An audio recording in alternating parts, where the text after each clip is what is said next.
Good afternoon. Welcome to this edition of African Football Podcast with myself, Kwame, Ghanaian writer, journalist, broadcaster, historian, entrepreneur, and podcaster. And in this edition of African Football Podcast, we're looking about the second round of games in the World Cup as the World Cup reaches the knockout stages. So we're going to talk about which African teams are through and which African teams we feel are going to make the last 16. All right, so before we get into the show, just to make you aware that if you like what you hear, please share it to your friends, your family, your social media networks. Subscribe to Ghana African Focus on YouTube. Hit the notification bell, meaning that every time we upload a new podcast on YouTube, YouTube will notify you. Similarly, we're on Spotify. Look out for Ghana African Focus on Spotify. Hit the follow button, meaning that when we upload a new podcast, Spotify will notify you. And for that matter, we're on all the podcast platforms, all right? iTunes, Apple iTunes, Tuning, Podcast Addict, we're everywhere. So as long as you can put in the search engine, Ghana African Focus, you'll be able to get the podcast. All right, so let's get into the African Football Podcast, week 2 of the World Cup. Looking forward to the round of 32. So Africa came into the tournament with 10 teams, the most that's ever made to World Cup. They expanded the World Cup of 48 teams, meaning that this time around, Africa has had greater representation, 10 teams. Now, out of the 10 teams, only one so far has been eliminated. That's Tunisia. And we'll come on to the rest right now. So from Group A, South Africa finished second behind Mexico. And they're through to the round of 16. South Africa beat South Korea unexpectedly, because I thought that South Korea would beat South Africa. But South Africa held the pro and showed the account and were able to beat South Korea in a game that they had to win in order to qualify for the knockout stages. So they lost to Mexico, the co-hosts, and they had the incredible draw with Czech Republic. So South Africa go through as the second best team, and they will play Canada on the 20th of June in the knockout stage for the last 32. So we'll come on to that, who we feel will win those knockout stages as the podcast goes on. Now, from Group C, Morocco qualified. They were second with Brazil, only on goal difference. So Brazil had 7 points plus 6 goals. Morocco had 7 points plus 3 goals. So Morocco has had a very, very good tournament so far, holding Brazil to a 0-0 draw, then beating both Scotland and Haiti. Haiti was a very, very entertaining game.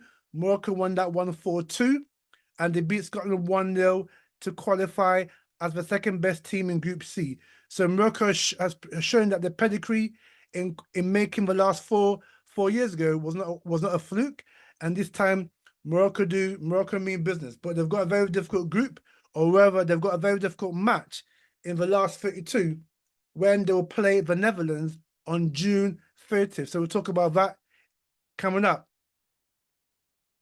Now, from Group E, La Côte d'Ivoire or Ivory Coast finished second in their group. So they won 2 games, beating Ecuador and also Curaçao, and also they lost to Germany. So again, Ivory Coast, from a group that looked tricky, i.e. Ecuador, they've shown their mettle and shown their worth with good defensive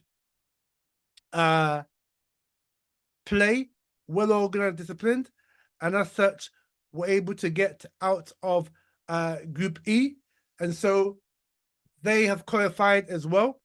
African team to qualify, and they will play Norway, which is a tough game on June 30th in the round of 32. So we'll come on to that also in a minute. Now, from Group F, as you know, Tunisia finished bottom. It was a very, very tough group for them, featuring the Netherlands, Japan, and Sweden, where they lost all 3 games. And, you know, not even Hervé Renard, who was brought in after the coach that took Tunisia to the World Cup, was sacked after they lost heavily to the Netherlands. So even Hervé Renard, his experience, could not, make Tunisia competitive. So they scored just 2 goals and conceded a whopping 12 goals. So Tunisia finished bottom of Group F and are the only African team thus far to have been eliminated from the World Cup. Now we go to Group G. Egypt finished second behind Belgium. And in the group with Iran and New Zealand, again, Egypt's discipline, Egypt's defensive ability, and also their attacking prowess in the form of Mohamed Salah and Omar Mamouche enabled Egypt to come through a tough-looking group and finish second behind perennial contenders Belgium. So Egypt did a very, very displayed well, and they will be rewarded by playing Australia in the last 32, and that will be on the 3rd of July. Now, Group H, for me, was a surprise package of the whole tournament so far. Cape Verde, which is off the coast of West Africa. They finished second in the group, having 3 credible draws against the European champion Spain, against tough South American opposition Uruguay, and also the last game today, they were held to a draw, 0-0 by Saudi Arabia, and Cape Verde, by all accounts, because they've beaten Saudi Arabia very, very easy in that game, but settled for a goalless draw. And so against all the odds, because I thought Cape Verde would struggle in this group, they've actually surprised many African football experts and pundits, and they've qualified second behind European champion Spain. So Cape Verde have a tough last 32 game. They'll be playing Argentina on the 5th of July. Now Group I, which features France, Norway, Senegal, and Iraq. Senegal, again, a tough group, but I think they should have beat Norway, but they lost 3-2. Obviously, France, they played well in the first half, but France came back to win that game 3-1. And so the game against Iraq had to be a must-win for Senegal, and they also had to score a number of goals as well. This they did. They beat Iraq 5-0 in the early hours of today, meaning that they qualify as one of the best third-place teams. And as it stands, Senegal will potentially play England, who won their last group game tonight and topped the group by beating Panama 2-0 with goals from Jude Bellingham and Harry Kane. So if it does transpose that Senegal will play England, Senegal have a tough game in that game. Because England haven't yet fired this yet, but again, we'll come to that. So Senegal will play England as it stands in the last 32. Again, we're not sure about Algeria yet. Algeria still have 1 game to go. And, they are in 3rd place behind Austria and Argentina. Obviously, they beat Jordan in the week, which was a must-win game for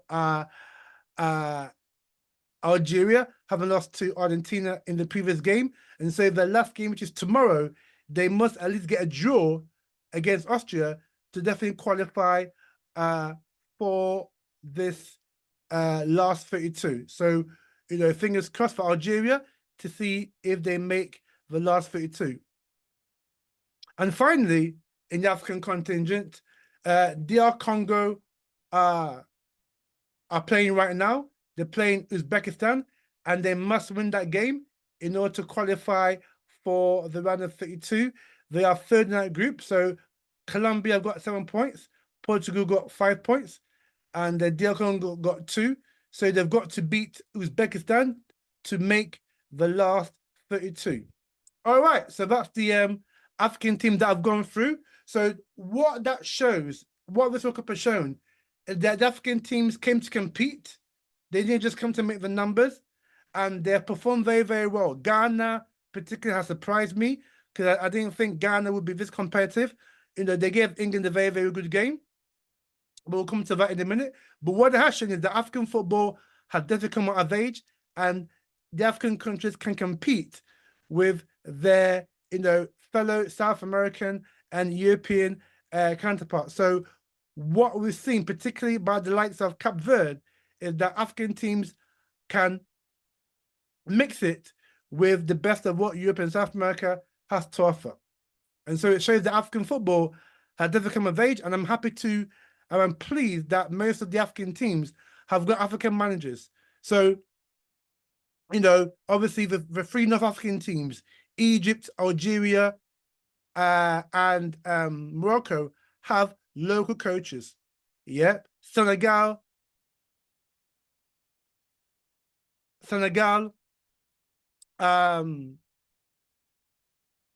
DR Congo, Cape Verde, and also not Ghana, and also another one. They also have local coaches as well. Okay, so apart from Ghana, Carlos Queiroz, he's the only non-African manager, and also South Africa, Hugo Bruce. They're the non-African managers that are managing African teams in this World Cup. And for me, that's a very positive thing, because it shows that African managers are as capable as European managers to manage their teams, particularly at higher level events like the World Cup. All right. So let's get into the knockout stages now, and this now represents a new dimension in the whole tournament. So as of this podcast has been recorded, out of the 10 African teams, 7 have made the knockout stages. So this represents a very, very good return for the African nations competing in this year's World Cup.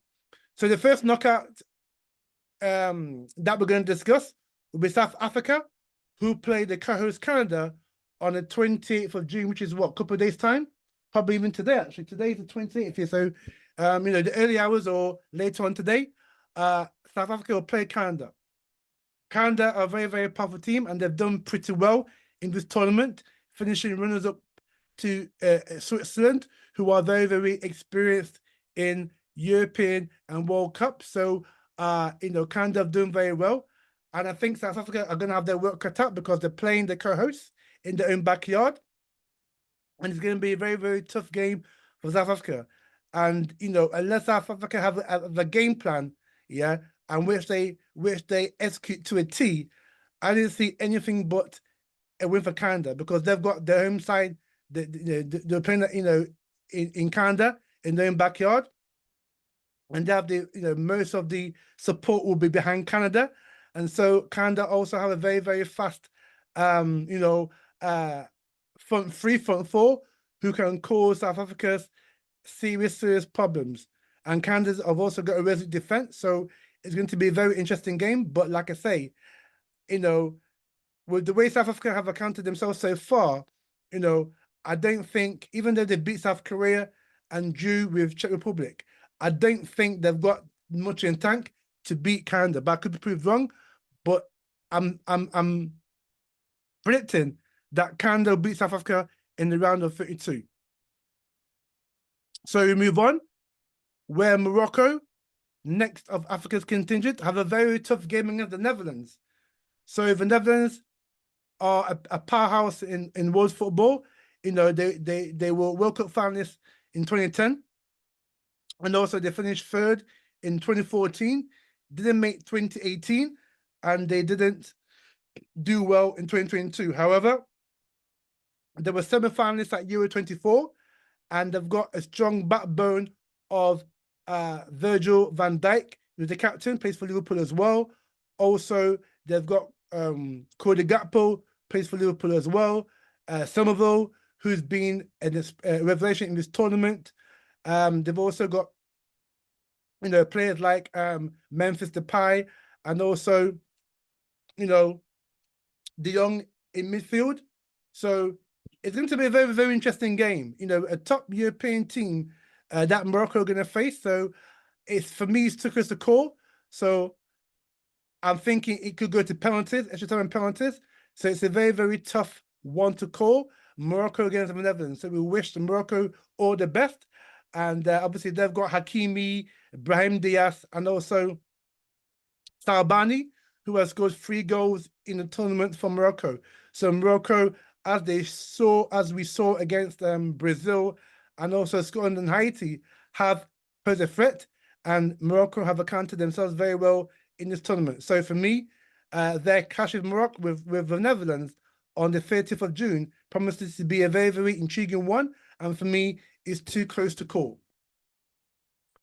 So you move on now to Group E, where Ivory Coast finished runners-up, and they're going to play Norway. Again, a very, very tough game for La Côte d'Ivoire, Ivory Coast, featuring, they'll be playing Norway, who have the likes of Strand Larsen, but also the guy and creativity of Martin Odegaard, and the hitman, the so-called goal machine, Erling Haaland. So Ivory Coast need to be top for that.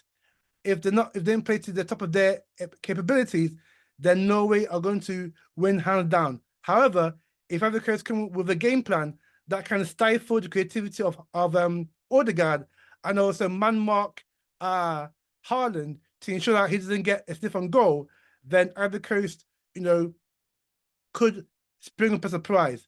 But unfortunately, if we're looking at to form, Norway should come out on top against La Côte d'Ivoire when the two meet on the 30th of June, which will be a Tuesday, in the last 32. So, like I say, unless Ivory Coast come with their A plan, A game, I didn't see anything but a Norway win because of the goal machine Haaland, and this is the creativity of Martin Odegaard in the Norwegian team. Moving on, Egypt, who were runners-up of Group G, are going to play Australia on the 3rd of July in the last 32. And for me, Egypt has a very, very strong chance of beating Australia. I don't rate Australia. Australia, for me, haven't impressed too much. And in their group, what group were Australia were in? So Australia were in Group D with the United States, Paraguay, and Turkey. So they lost one against the United States. They drew with Paraguay and they beat Turkey. But I don't rate Australia. They've only scored 2 goals in the 3 games that they played, and so they lack an obvious goal threat. And obviously with Egypt, who got a very, very strong tactical wardrobe defense, and also they've got players like Mohamed Salah and also Omar Mamouche. Egypt should be favourites to beat Australia in that round of 32 on the 3rd of July. So I didn't see anything but a win for Egypt against Australia in that game. Moving on, we mentioned Cape Verde, who for me have been the surprise package of the tournament, let alone for the African teams. They've been a breath of fresh air, holding Spain, current European champions, Uruguay, powerhouse in South American football, maybe not to the glory days of Suarez and co, but still a force, and also Saudi Arabia as well. So they have 3 credible draws, and for that, they've been rewarded with a cracking tie or a prime time tie against the current world champions, Argentina, on July 3rd. Now, Messi was rested for Argentina's last game, and so Messi will be fresh to play Cape Verde. Now, you never know. Football is a funny game. Cape Verde could beat Argentina. Who thought they could draw with Spain and Uruguay? So I know that they've got Messi and Julian Alvarez and the rump of the team that were world champions in 2022, but you never know. And the keeper, who's 40 years of age, the Cape Verde keeper is 40 years of age, has been a hero in this tournament, making some very, very good saves within the last 3 games that they played in the group stages. So you never know. He could be inspired again to save Cape Verde. But, realistically, we're looking about an Argentina win. I didn't see anything but a win for Argentina against Cape Verde on July 3rd. The pedigree that they've got with Messi, Julian Alvarez, Rodriguez, etc., etc., I don't see anything but a win for Argentina. But Cape Verde could pull off. Well, they could play well and score a goal, but I didn't see them beating Argentina. Now we move on to Senegal. Senegal, as it stands, will play England because Senegal finished third and England topped their group. So it's most likely that Senegal are going to play England on July 4th. Now, is it July 4th or July 2nd? This Wednesday coming, which is the 1st of July. So if Senegal do play England, Senegal have a pretty good opportunity because in this tournament, England is not really impressed. Yes, they beat an aging Christian team 4-2, but they struggled against Ghana, where Ghana played a very, very defensive game against England, and Ghana could have nicked it. Ghana should have had a penalty. For me, that was a clear-cut penalty, and many football analysts and football pundits have said that Ghana should have got a penalty. Yeah, so they struggled against Ghana, and also they struggled to break down a resolute Panama team, up until 60 minutes when Jude Bellingham got the goal that allowed England to play more freedom, and they eventually beat Panama 2-0. So England are not impressed so far, and England are beatable. And Senegal have beat England in the friendly. I think that was in November last year, beating England in the friendly. So I know Senegal played England in the last 16 4 years ago, and they gave England too much respect. However, if Senegal play like the way they can play, i.e. the way they played against Norway, where they played against France, and even beating Iraq 5-0, then Senegal should pose England a lot of problems. England's backline is dodgy. It's not as strong as it should be, as it could be. You've got Kwanzaa, Gay, and possibly Reece James. If not, then Nico O'Reilly. That back line lacks a bit of pace, and we know Senegal's forward line has got a lot of pace. Idrissa Gueye, Pape Gueye, Ismail Sarr, and even Diarra are very, very pacey and fast, yeah? And in addition against Iraq, they know where the goal is and they can tear defenders apart. So England will need to be on their mettle to stand any chance of beating Senegal, yeah? But Senegal's one weakness is their defense. It's not as strong as it was. You got an aging Koulibaly, the captain, but obviously Enzo Mendes is still a very good goalkeeper. So, again, my head says Senegal, but I think England will just nick it. Yeah. We're moving on. Algeria, we'll wait for that. So Algeria, it's not yet confirmed that they are in the last 32. So I will part that for now. Again, DR Congo. So DR Congo are losing right now. So DR Congo are losing to Uzbekistan. Wow. So Uzbekistan have taken the lead against DR Congo. It's a game that DR Congo must win because right now, as it stands, they're bottom with 1 point, and Uzbekistan got 3 points. Wow. So DR Congo need to beat Uzbekistan to qualify for the last 32. And, if they don't, if they don't beat Uzbekistan, then DR Congo are coming home along with Tunisia. So, Uzbekistan have been poor, and DR Congo have been, they had 2 draws against Portugal and Colombia. So you would have expected that they would beat the weakest team in the group, which is Uzbekistan, but they're currently they're drawing right now, so they've now equalized. So this is live, folks. I'm recording this live as this game is going on. So DR Congo have just equalized. Let me just check on the thing with yourselves. So DR Congo have equalized. Yeah, 1-1. So Uzbekistan scored after 10 minutes, and Umbuku has just scored this very minute for DR Congo. And so the DR Congo won, Uzbekistan won. So like I said, this is a game that DR Congo must win in order to qualify for the round of 32. All right, so finally, in the round of 32. We've looked at all the African teams so far, and the last one is Ghana. So Ghana, as it stands, I'm going to play Colombia. Colombia are in Group K. Just bear with me. Colombia are in a group that I think they're playing tonight or tomorrow. So yep, Colombia playing Portugal right now. And whoa, okay, we have it. This is live. This is live. So the DR Congo has been disallowed. Okay, so it's been disallowed. So DR Congo, there's been a VAR check for a potential foul, and DR Congo's goal by Mbuku has been disallowed. So it's 1-0 to Uzbekistan, but DR Congo need to win that game to qualify for the last 32. And Colombia are joining right now with Portugal, and if they're the same, then they're going to play Ghana. That's going to be a very, very interesting game for Ghana.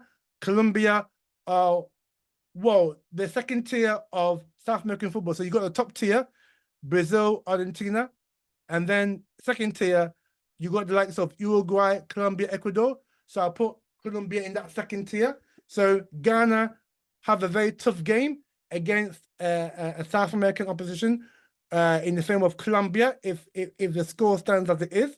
If not, they're playing Portugal. So it's either Portugal or Colombia that Ghana will play in the last 32. So either of those teams, you know, will play Ghana. So either of the teams could play Ghana, and whoever, you know, wins that game is going to be a very difficult game for Ghana. We know Portugal's pedigree, likes of Cristiano Ronaldo, Bernardo Silva, etc., etc. And so, you know, Portugal will be a very tough ask for Ghana. Colombia not so, but Colombia are a very technically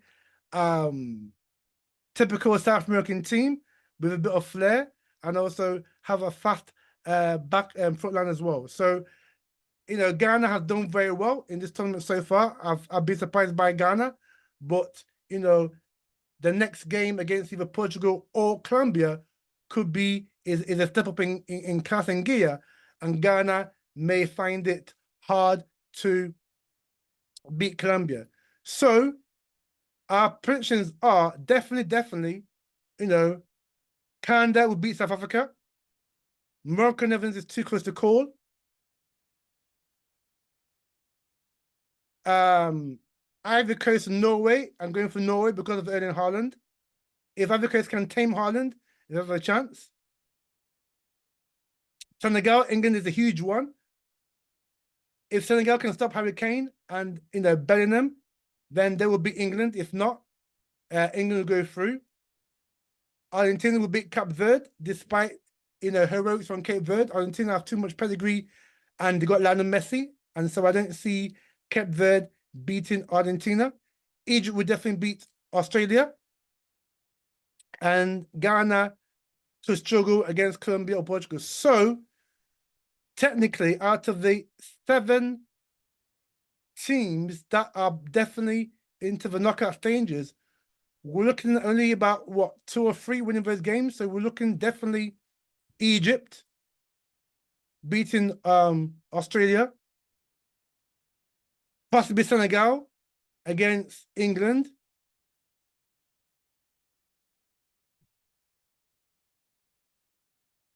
and then potentially Morocco against the Netherlands.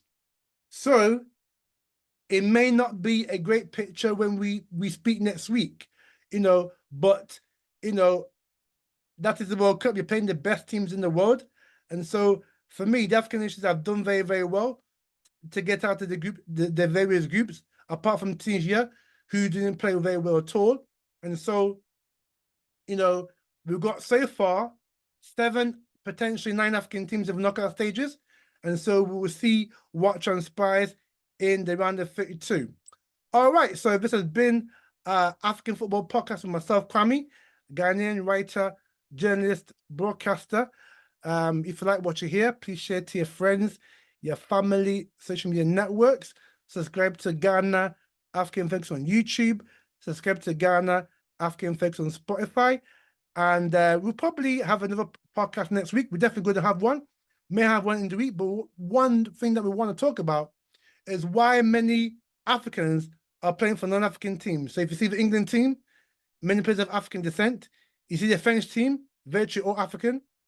You see the Dutch team, a lot of Africans in that team. So this is a very, very interesting topic. Why are many Africans playing for non-African teams? All right. So thanks very much for listening to this edition of African Football Podcast. And we'll see you next time for some more Africa Football Podcast.